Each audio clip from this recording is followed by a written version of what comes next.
Preview.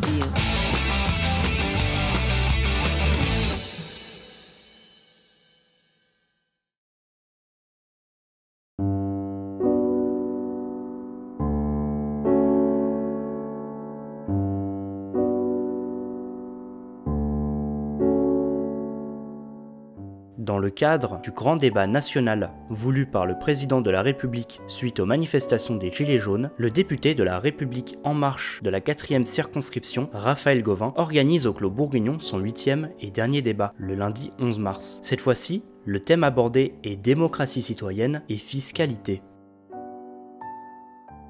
Sur la circonscription, j'ai organisé 8 débats. 8 grands débats, 8 réunions publiques où j'ai animé le grand débat, donc sur l'ensemble de la circonscription, Chalonnais, dans les alentours de Buxy et puis le bassin minier. Et puis j'ai participé à 4 autres, où là, c'est pas moi qui l'organisais, mais je suis allé... ce que j'en tire, c'est que les Français aiment le débat. Il y a beaucoup de propositions qui ont été faites, certaines extrêmement intéressantes, notamment sur la démocratie, on va encore en parler ce soir. Maintenant, tout ça a été envoyé, donc mis sur la plateforme. On va voir ce qui va en sortir. Et puis surtout, il va y avoir des annonces du président, du gouvernement, des annonces que j'espère assez fortes sur la démocratie.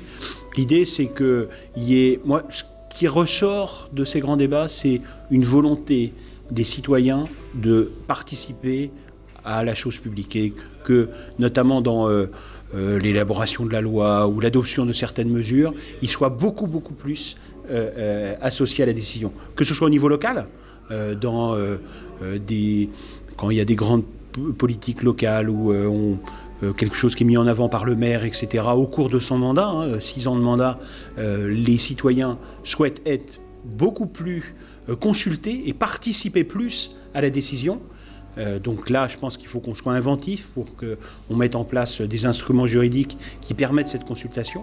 Et au niveau national, pareil. Il faut qu'on mette en place des instruments pour que les citoyens, les mandats du député, le rythme politique au niveau national, c'est 5 ans, il faut qu'on ait des mandats. Le référendum peut l'être, mais pas exclusivement, qu'on trouve des moyens pour mieux associer les citoyens à la décision publique. Le votation et le référendum en Suisse, dont on a débattu ici, organisé par Cécile dans le cadre du grand débat, je pense que c'est un système qui est spécifique à la Suisse, qui est issu de 200 ans de pratique, et puis aussi parce que c'est un plus petit pays, etc. etc. Et donc c'est véritablement spécifique à la Suisse. Je ne pense pas que ce soit transposable en France. Il faut qu'en France, on trouve, ce que je vous ai dit tout à l'heure, qu'on soit inventif, créatif, et qu'on trouve des moyens pour mieux associer les citoyens. Le référendum peut être l'une des solutions, mais pas seulement. Il y a le droit de pétition.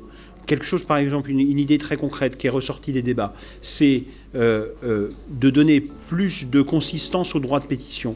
Et notamment si sur une idée ou sur un texte de loi, il y a 1 million de personnes, je donne ce chiffre, ça peut être moins, ça peut être un peu plus, qui signent en faveur de ce texte. Certains nous disent oui, il faut faire le RIC, donc il faut qu'il y ait un référendum tout de suite. Moi, je ne pense pas. Il ne faut pas et c'est un peu ce qui se passe en Suisse. Il ne faut pas qu'on oppose, en France en tout cas, démocratie directe et démocratie indirecte.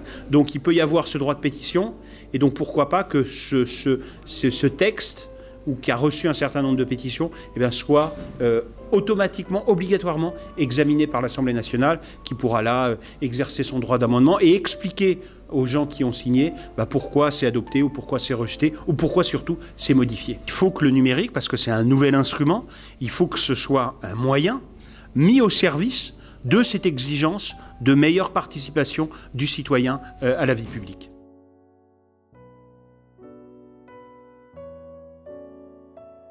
Alors là, on a abordé un peu tous les thèmes, mais c'était extrêmement intéressant. Là aussi, je pense que les gens avaient envie de parler, envie de s'exprimer. On a eu des échanges, et là encore, on a eu des idées extrêmement précises, extrêmement intéressantes, qu'on fera remonter dans le cadre du grand débat. Et j'ai pris l'engagement, parce que je ne sais pas si vous savez, mais dans le cadre du projet de loi justice qu'on a voté en décembre, maintenant, les détenus en prison ont la possibilité, non pas parce qu'ils restent citoyens, mais non pas de voter par procuration, mais de voter directement en prison. C'est quelque chose qu'on a mis en place et qui sera effectif en mai prochain, lors des élections européennes. Et donc j'ai pris l'engagement de retourner à Varennes, d'aller les voir dans le cadre là, non pas du grand débat, mais dans le cadre des élections européennes. Il y avait combien de détenus? Il y avait une cinquantaine de détenus. Et j'étais accompagné des 3 sénateurs du département. Et puis il y avait la directrice et le bâtonnier de Châlons. La grande demande, c'est moins d'impôts. Moins d'impôts et plus de justice fiscale. Donc il va falloir voir par rapport à ça, cette exigence-là. Mais moins d'impôts, c'est quelque chose, ça fait des années qu'on demande. Et voir par rapport à cette exigence-là, comment on peut y répondre. Alors, dans vos débats, est-ce qu'il y a eu des gilets jaunes qui sont intervenus? Est-ce que ça s'est bien passé ou... Alors, il y a eu des gilets jaunes, oui, c'était un peu animé, mais ça s'est au final extrêmement bien passé. Je pense que les gens étaient plus... c'est exactement ce qu'a ressenti le président. Les gilets jaunes, ce qu'ils ont besoin, c'est d'être écoutés, d'être entendus. Et quand on leur explique, ils comprennent très bien qu'on ne peut pas forcément aller et accepter la totalité de leurs demandes.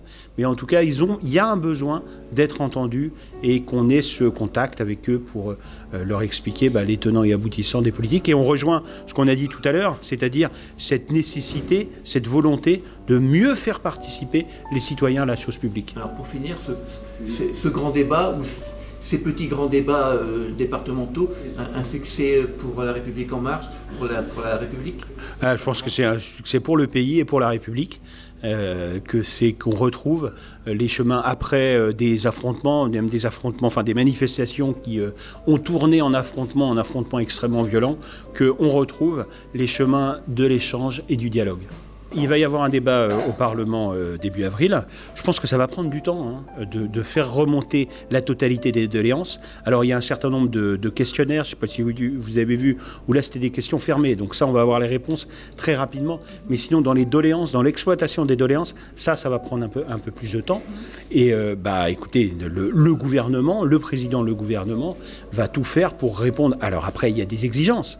C'est-à-dire que même dans les grands débats, parfois il y avait c'est moins d'impôts et plus de services publics. Non, c'est sans doute moins d'impôts et c'est mieux de services publics. Et comment on fait pour répondre à ça?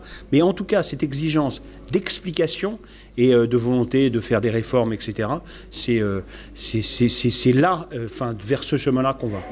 Moi, tel que je vis la vie publique depuis 18 mois, ça fait tous les mois, on nous dit c'est un grand tournant du quinquennat.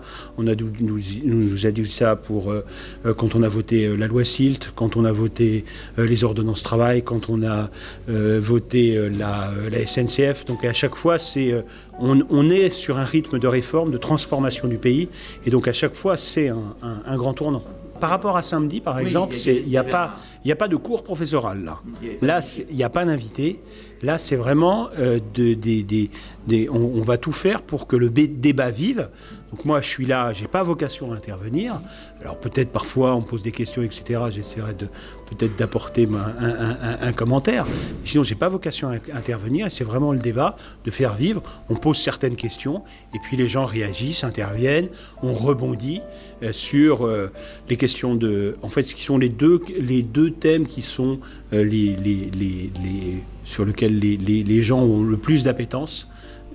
D'après ce que j'ai vu, mais c'est la démocratie et la fiscalité. Surtout la démocratie. Et la justice fiscale, surtout. Et la justice fiscale, mais je vous dis, ce qui ressort vraiment des débats, avant tout, c'est les questions de démocratie.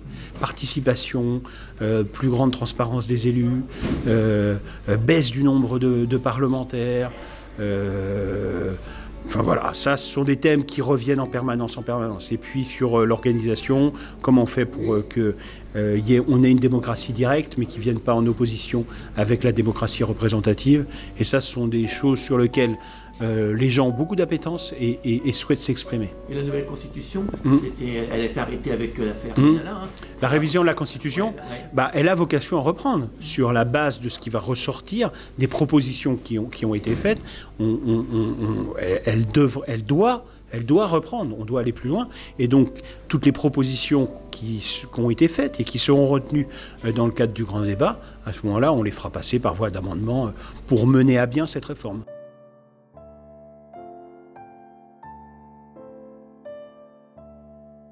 Je pense que ce genre de débat est... Alors, premièrement, c'est quand même inquiétant vu le nombre de personnes. 70 personnes, oui. Donc c'est pas beaucoup, sur une ville de 47 000 habitants. Et la deuxième chose, je pense que ce débat, tout le monde parle, mais il n'y a pas de réponse concrète sur des actions. D'accord. C'est ce qui me choque. Mais tous les débats sont pareils. Écoutez, il y a eu plein de choses intéressantes. Hein. Vous pouvez préciser un peu? Non, mais c'est-à-dire que c'était vraiment la diversité des opinions des Chalonnais. Manifestement, les gens n'avaient pas peur de parler. Ils ont exprimé avec leur cœur leurs attentes. Voilà. Mais le fait qu'il n'y ait pas de réponse, il y a des questionnements, il n'y a pas de réponse de la part du député, ça vous gêne, monsieur d'avance, à le gêner non, ça ne fait pas partie des règles du jeu. On n'est pas là pour avoir des réponses, on est là pour poser les questions. Donc on n'attend pas les réponses. Par contre, on est impatient d'avoir les réponses, il nous l'a dit d'ailleurs. On va les avoir en avril, là, voilà. Donc le président devrait faire des propositions avec tout ce matériau-là. Et est-ce que vous avez participé au grand débat au niveau Internet, par exemple? Oui. J'ai fait une contribution sur le site national du grand débat. J'ai trouvé intéressant. Déjà le fait que des hommes politiques de tendances différentes, d'opinions différentes soient présents ici. Le sénatrice et le député. Oui, et Colette Brunet-Lechnou qui n'est pas de la même tendance. Quoique maintenant je crois qu'elle est macronienne, non? Bon, enfin, bref, elle est radicale de gauche à l'origine.